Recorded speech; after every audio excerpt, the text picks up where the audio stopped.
Hi friends, welcome to my channel cooking studio by Ummi. আমি আজকে আপনাদেরকে কাপুচিনো কফি তৈরি করে দেখাবো। অনেকেরই ধারণা মেশিনে যদি কফি তৈরি করা না হয় তাহলে উপরে এরকম ফেনার মতো টেক্সচার আসবে না, কিন্তু আসলে সেটা ভুল ধারণা। আপনি ঘরে মেশিন ছাড়াই এক কাপ পারফেক্ট কাপুচিনো কফি তৈরি করতে পারেন। ইনগ্রেডিয়েন্টস গুলো দেখিয়ে দিচ্ছি। এর জন্য আমি নিয়েছি 1.5 টেবিল চামচ পরিমাণ কফি। আপনারা যে কোনো ব্র্যান্ডের কফি পাউডার ইউজ করতে পারেন। 1.5 টেবিল চামচ চিনি, পানি আছে 2 টেবিল চামচ, লিকুইড দুধ আছে 1 কাপ। প্রথমেই আমি একটা হাঁড়িতে সম্পূর্ণ দুধটুকু নিয়ে নিব।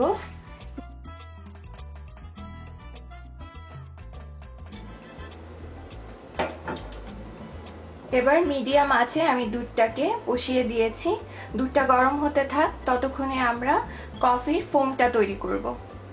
এবার যে কোনো একটা কাপ কিংবা মগ নিয়ে তার মধ্যে আমি সম্পূর্ণ কফি পাউডারটা নিয়ে নিচ্ছি, চিনিটাও নিয়ে নিচ্ছি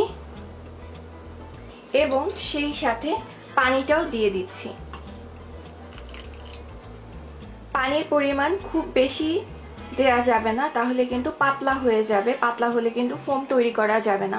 পানির পরিমাণটা এমন দিতে হবে যেন পেস্টটা এরকম থকথকে থাকে, একেবারে চিনি কফি প্রত্যেকটার দানা বোঝা যায়। এবার আমি এই চামচের সাহায্যে খুব জোরে জোরে ভালোভাবে এরকম ঘুরিয়ে ঘুরিয়ে প্রায় 5 থেকে 6 মিনিট এরকম বিট করব। দেখবেন যে বিট করতে করতে একটা টাইমে চিনির দানা গলে গেছে এবং কফির কালারটা চেঞ্জ হয়ে খুবই হালকা একটা কালারে পরিণত হয়েছে।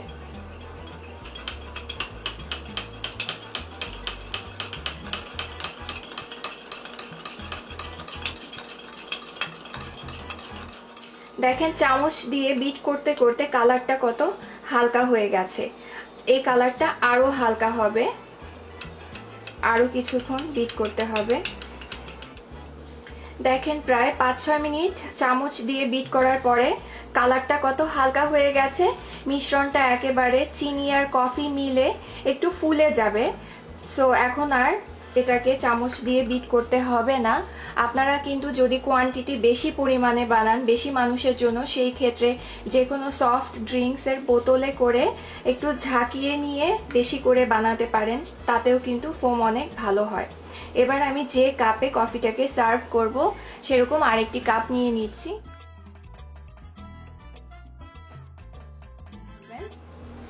এর মধ্যে কফির মিশ্রণটা দিয়ে দিচ্ছি। আমি যতটুকু পরিমাণ দিয়েছি ততটুকু দিয়ে আপনার 1 কাপ কফি হবে।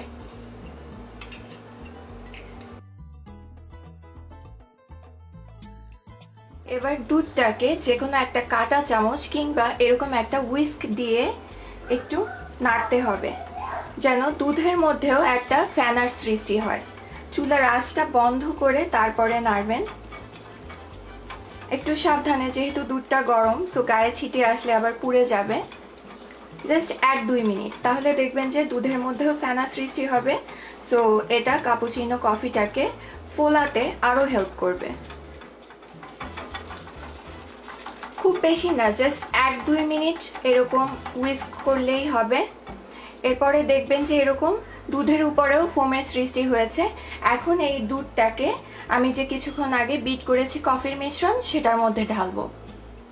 এখন এক সাইড থেকে সেই কিছুক্ষণ আগে যে দুধটাকে আমি বিট করে রেখেছি ঢালতে হবে। মাঝ বরাবর না, এক সাইড থেকে একেবারে কাপের ধার ঘেঁষে ঢেলে দিতে হবে। পরে দেখবেন যে কফিটা এমনিতেই আস্তে আস্তে উপরে উঠে এসেছে এবং কিছুক্ষণ পরে একটা ফোমের মতো সৃষ্টি হয়েছে। যখন পুরোপুরি দুধটা ঢালা হয়ে যাবে দেখবেন যে উপরে এরকম বাবলের মতো হয়ে গিয়েছে। উপরে একটু বিট করা কফি জাস্ট চামচ দিয়ে ঘুরিয়ে ঘুরিয়ে আমি একটু ডিজাইন করে দিয়েছি। আপনারা চাইলে নাও করতে পারেন। দেখে নিলেন কত সহজে আমি 1 কাপ পারফেক্ট কফি তৈরি করে ফেললাম।